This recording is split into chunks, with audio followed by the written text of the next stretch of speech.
Alright, today we will be building the pagoda in the World of Japan section, and this honestly turned out to be one of my favorite builds that we have ever done. It is one of the biggest, the more expansive projects that we've done in a single episode. We have the pagoda, we have a bunch of Japanese style bridges, we have all the planters around it. It just looks really good, and I am very excited to show you all in this video. So let's get right into it.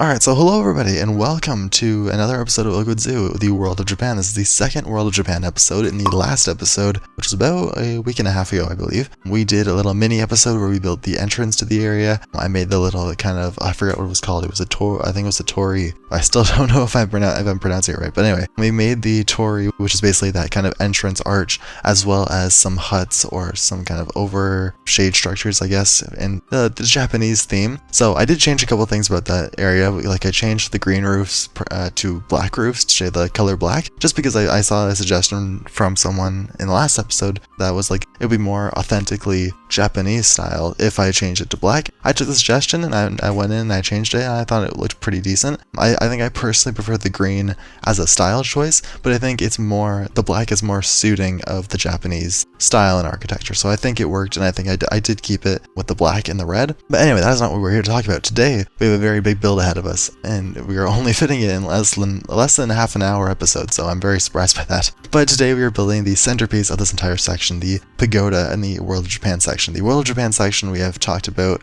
in previous episodes, but this is a section dedicated to the art and culture of Japan. We will be including 4 species from this amazing place: the Japanese macaque, the red-crowned crane, the red fox, and the Japanese raccoon dog from the new Asia pack. This is going to be very exciting. In this episode, though, we did not build for any of the animals. That will be coming at a later point. I wanted to get all the architecture and stuff out of the way first in the first couple episodes. In the last episode, we made the entrance. In this episode, we built the giant pagoda and that giant centerpiece. And then in the future episodes, probably we will be building for the animals, or starting to build for the animals. And I have a bit of ideas. I need to do more research and stuff. But then also, like I've said in multiple videos recently, after this kind of weekend, I will be posting, again, this is going out on the Saturday, and then tomorrow I'll be posting a channel update kind of video where basically I'm just saying that I'm going to be going on a bit of a break for the next few months. Not anything major. I am still planning a couple videos per month. And next month, in September, you will see exactly 3 videos, because I've been trying to plan them out ahead of time this month. You will have 3 videos, 2 of them are ranking videos, and one of them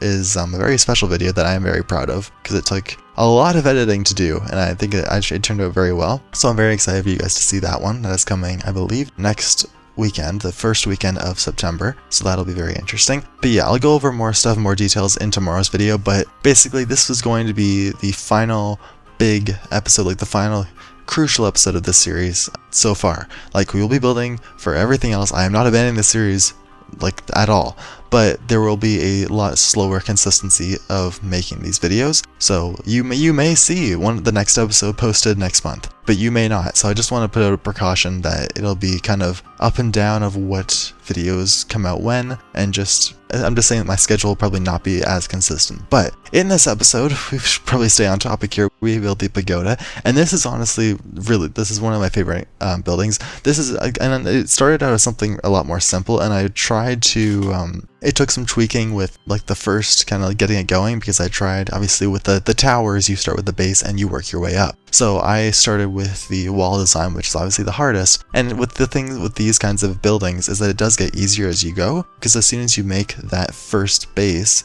that first layer, then you can use that style of wall and keep building it up over and over again. And the wall and the roofs already stay the same. I used I believe the clay tiled pieces, I believe, from the Indonesia kind of set in the game, and they worked out pretty well. I chose the ones that you cannot recolor, I believe. I think you have 2 versions. You have one that's the red one, but you can recolor it, and then you have these ones which are more authentic to Asia. So I chose these ones. I didn't even realize at the end that we had those kind of corner pieces of the roofs or whatever, the cool hooks popping out of them. And I was like, wait, we have these.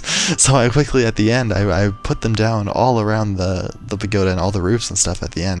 But yeah, just goes to show you how inexperienced I am with building anything kind of like themed around like Asia or other continents and stuff. I'm just very used to my classic city style building, that I'm just very inexperienced with this kind of stuff. And I think this honestly turned out really good for building something like so out of my element, so out of my comfort zone. The building itself turned out really good. I basically only used a few pieces. I used the entire pagoda is about 1,000 pieces in total, just the pagoda alone. The foliage around it is like a bunch more.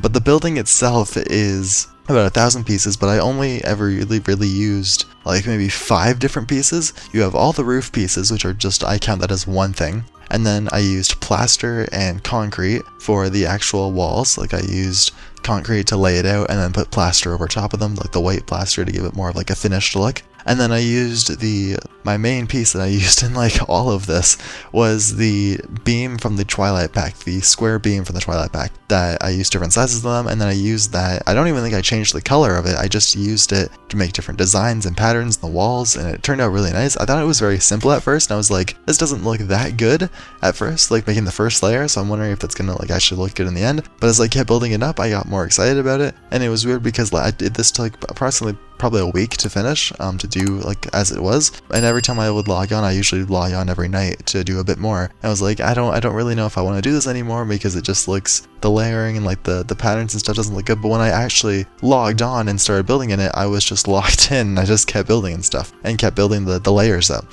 So it was interesting. It wasn't something that I was really, it's just weird that like some of those projects, like I don't think that they're gonna turn out that great, but in the end, I am humbled appropriately. And this turned out honestly really good. I think I did have a reference image I'll throw up on the screen. I looked at a variety of different like towers, and especially for that little top thing at the very top where that little like rod kind of thing comes into play, I used a lot of different, I searched up that specific element on like a bunch of towers and see like what it was and what it meant. But I looked up like what it looks like, and I tried to combine different pieces and try to be really flexible and try to like be like more creative in how to actually make that look as close as it can. I think it turned out a bit smaller than it should be. I think it should be a bit bigger and maybe a bit taller, but still, after making all that, I didn't really want to redo it, and it's still obviously visible from when you look down from the ground. So I figured it wasn't that big of a deal, so I left it at that. But overall, I think the building looks really good. I recreated the Japanese doors, or like those sliding doors that you always see, like the sliding doors. So I made a set of those, and I just basically used plaster, and I can't remember what it's called. I searched up plate for it, but it's like I think it's just honestly called like the plate or something plate or whatever. But I recolored it and I made it black and stuff, and I used the fence pieces to make the one door, and then copied and pasted it and put the other one just a bit in front of it to make it look like it was a sliding door. So then after I did that, I copied and pasted it to all 4 walls of the ground level, and then I also used them in the middle tier where I had the balcony. There's 2 balconies in this. One of them, actually not really, one of them is an actual balcony where you can go out and look, and the other is more of like, I put windows there instead because it was a bit too crammed in to make it a balcony. It was also near the top, which is kind of unsafe, and I think this is the reason that, well, first of all, I didn't make the pagoda is not actually something that guests can walk into. I did make doors and everything, but there's a reason that I shut the doors because the building is not able to be like, you can't enter it because number one, because of all the beams I used to make the patterns, if you go inside, it just looks a mess. It looks like a bunch of beams sticking through the walls, disgusting. But also just because if I had it where like, if I somehow found a way to actually get guests to go up to the top and like go and like look out the balcony and stuff, I feel like that wouldn't be safe. So I figured I would just give it the illusion that guests can go in it when they really can't. So, and I don't think there is even a possible way to get them out onto the balconies of the pagoda, not without at least like null elevated paths. That would be the only way, but we don't have those, so that's quite unfortunate. But anyway, overall, I think the pagoda itself turned out really good. I also am really a fan of the foliage. The foliage took a decent amount of work. The first little patch I did, which I believe I recorded, which was like an hour-long recording, one of the longest recordings I've had, but that took a really long time to do, like the actual, just that 1/4 of the planters, because I was kind of like getting used to it, and I also made the bridge, which I surprisingly I'm very much a fan of. I didn't think that would turn out that well. I didn't want to use the in-game ones because they're very small and they're very stubby, so I ended up making my own. I used a lot of the East Asia timber pieces, and I used I believe the tropical cornice piece or whatever it was for the flooring, and then I did the classic circle trick, put it all around, and then I cut a bunch of it out to make it to keep the necessary arch for the bridge, put it down to the ground, and there's your bridge. And I used obviously the beams and stuff afterwards to give it like the rest of the stuff and the unique stuff there to make it look a bridge authentic. But overall, I think it looks really good. I love like the pop of color you have. I tried to use a lot of red in like the number one, the gate,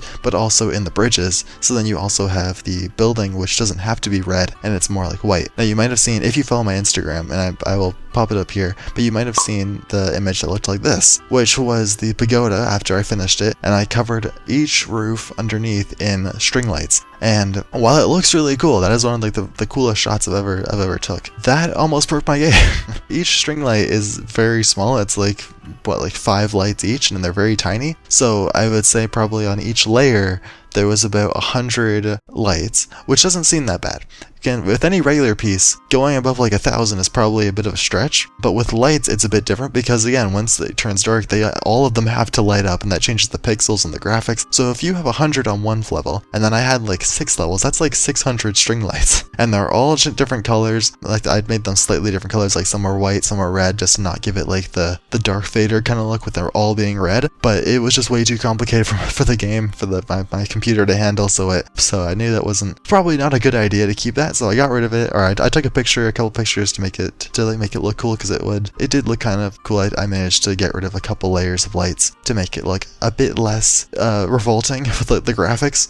So I took a picture or two, and then I got rid of the rest of the lights to make it better. And it does look better. It's not crashing my game anymore with this, and I'm thoroughly surprised because the pagoda itself is 1,000 pieces, like I said, but then the gardens, or like everything around it, like the gardens and the foliage and the bridges together, is probably another 3,000 on top of that. So that's a lot. And I usually don't like doing a lot of pieces in one area, like a lot of like thousands and thousands of pieces in one area. But then I was like, okay, this isn't good, but I want to compare it to other things. So I went around. The America's Pavilion is about 3,000 pieces. Otter House was about 1,500. That's not a big building. Desert House wasn't anything because it's mostly brick. I didn't like custom make the walls or anything like that. But then surprisingly, the Penguin House, and I guess this is including the outdoor area, but still, the Penguin House is 8,000 pieces, which I did not expect. I did not think I used that many, and it doesn't even look like I used a lot of pieces at all. So I was very confused, but I figured that that's alright on its own, and it's over there. And we have, again, the Japan section is very far away than everything else we have, and the game still loads really quick, and I'm not trying to jinx it or anything, but currently the game is still running perfectly fine, and we are still not having extreme freezes or anything like that. Again, not trying to jinx it, but again, I think it also takes into account how far away the Japan section is and how far everything is in the zoo in general. If you have a bunch of pieces together, that's fine, but if it's away from the rest of the stuff, then I think it's even better. Like if I built the Japan section right beside the Penguin House, which is already 8,000 pieces, that might have been a problem, and that would have probably stressed my game out a little bit. So I think it depends on where you put it, but I think overall, no harm, no foul so far, I guess. We still have a lot to go with the enclosures, but nothing is going to reach up probably to that high of piece count. The pagoda is probably the highest, that area is probably the highest piece count thing we're going to get up to. The enclosures and everything else should be relatively fine with pieces. I don't think it's anything too extreme. But now we move on to the smaller types of architecture. Now we're building like Japanese shelters for animals and the actual Japanese inspired enclosures. I found that actually, surprisingly, I didn't use a lot of cherry blossoms in this area. I know the cherry blossoms are very symbolic of Japan and very closely related, but I didn't really love it with like the building. I think maybe it would have worked better if the tower was a different color, like more like reddish, but I don't know. It didn't really fit with me. I tried it a couple times, so I ended up using a lot more of like the reddish plants, like the Japanese maple. I used like the sycamore maple, I believe. I even used like the ginkgo tree, I think. Maybe I might have deleted that, I'm not sure. But I did use a lot of other pieces that I normally don't use, like the sphere hedge. I used lily pads. The one thing I really liked about the waterway around the entire thing is not only that the bridges go over it, you have 4 different bridges from all sides, but I also put in like the little floating candles in the river, especially underneath the bridges. I didn't want to put it around the entire thing because that would have taken way too many pieces, but I put them around the bridges when you're going under them, and I also put them around like the rock path paths. So that was pretty cool, and I do like the rock paths. I feel like that's something that's very, very symbolic of Japan. Like, you see all those nice little like shallow pools and rivers and ponds, and you see all those like little stone pathways across the water. That looks really nice, and I really wanted to take inspiration from that. I think I'm running out of time to yap over here, so I think I'm gonna have to wrap it up. But this is one of my favorite builds that we've ever done. I really hope you all have enjoyed this enclosure, or not this enclosure, I'm so used to saying enclosure. I hope you all have enjoyed this build. I hope you all have enjoyed this episode. In the next episode, wherever it may be, again, it will probably be a bit of a break until the next episode. Maybe not. I don't know how much time I will have in the next upcoming months. It really depends on just, again, how much time I have to actually play the game, which I don't know if that's going to be a lot or it's going to be a little. Probably not going to be much, but whenever the next episode does come, I can probably promise you that it will be something to do with this area. I am fully involved in this now. I went from being like, okay, I'm starting to get the hang of this, Japan architecture, cool, to like, okay, where do we go next? Because building the pagoda was so fun near the end, and like all the foliage and stuff, and the bridges. The bridges were honestly probably my favorite part, because of making like something so unique and something so unlike what I'm used to building. That was honestly pretty fun for me, and I am very excited for what's to happen next, because we have 4 animals to build for, so that's going to be quite the adventure. So yeah, overall, I think that's going to be it for my talking part here. I hope you all have enjoyed this video. Please hit the subscribe button if you did enjoy it, and if you enjoyed the build. It goes without saying that this build took a decent while to make. Again, like I said, it was probably a week plus like recording and editing and everything together. I have a lot of videos coming out and a lot of heavy work videos coming out, including this one, so I would appreciate any appreciation you guys would give the videos, whether it's liking, subscribing, leave a comment down below if you enjoyed this episode, maybe what you have enjoyed so far about it, and what you hope to see next. Anyway, I hope you all have enjoyed, and we'll see you in the next one. Bye guys, have a great rest of your day.